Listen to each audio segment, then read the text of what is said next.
the editor of Imaging Technology News and Diagnostic and Interventional Cardiology magazines. I'm here at the 2014 meeting of the Society of Nuclear Medicine and Molecular Imaging in St. Louis. I wanted to take you on a tour of the show floor and show you some of my choices of the most innovative new technology that's being shown. Toshiba has been out of the U.S. market for nuclear imaging for the past 7 years, but is now re-entering the market with a brand new PET-CT scanner. It offers a time-of-flight PET scanner with 3D imaging with a 450 picosecond timing resolution. Toshiba plans to target the oncology market with its PET-CT system for the start.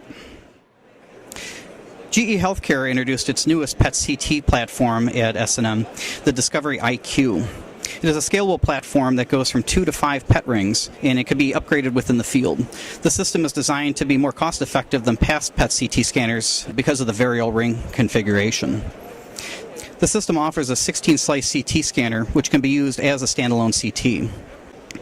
The PET system has up to 26 centimeters of axial field of view. Last fall at RSNA 2013, Philips Healthcare unveiled the Virios PET-CT system. It's the first on the market to offer a digital detection system.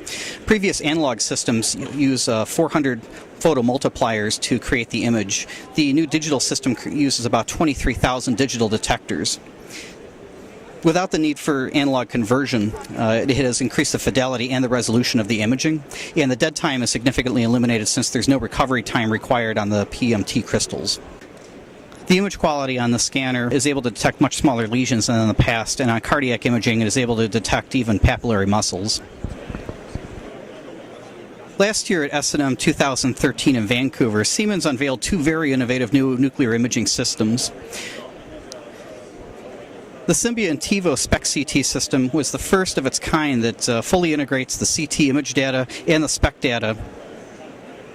The new SPECT-CT system is being billed as a new modality by Siemens called XSPECT. It takes SPECT and CT data and it combines it into one integrated data set. The software creates a new type of image that offers both functional, quantitative, and anatomical features. It's sort of a one-stop shop for nuclear medicine. Instead of the unclear, blurry images of past SPECT images that has sort of been a hallmark of nuclear medicine, this technology clearly shows and delineates the image and the areas that are being featured by the radioisotopes. The Siemens Biograph MCT Flow was also released last year, and this year has FDA approval. This PET-CT system is the first to offer continuous bed scanning instead of the traditional step-and-shoot method. This enables faster scans, and patients also feel a sense of progress while being scanned, which may reduce motion artifacts from the patients. The system allows variable speeds during scanning to improve counts of specific anatomy areas. Siemens says several install sites are using the continuous flow motion table with respiratory gating, and they say it is easier to interpret a single scan rather than several scans of different parts of the anatomy. Siemens Healthcare also released a new version of SyngoVia for molecular imaging.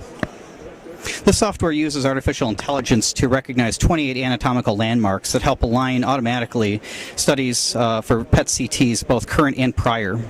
The software uses artificial intelligence to recognize 28 anatomical landmarks that help automatically align studies for PET-CTs, both current and from prior studies from various time points. The software also provides EQ-PET, which provides normalized SUV values based on NEMA references and makes cancer quantification comparable between scanners and reconstruction from various vendors, which is helpful for facilities that have multiple scanners from various vendors or when they're receiving studies from other facilities. One of the most innovative imaging modalities seen on the show floor this year was from Ithera Medical. They showed an optoacoustic imaging system which uses light in and ultrasound waves out in a new imaging modality. The light can go into the body and reacts with hemoglobin that causes a thermoelastic expansion that can then be detected with ultrasound waves. This system may be able to image peripheral artery disease, be used for lymph node metastasis imaging, and arthritis inflammation. The system also uses melanin to image melanoma or can use optical contrast agents such as ICG.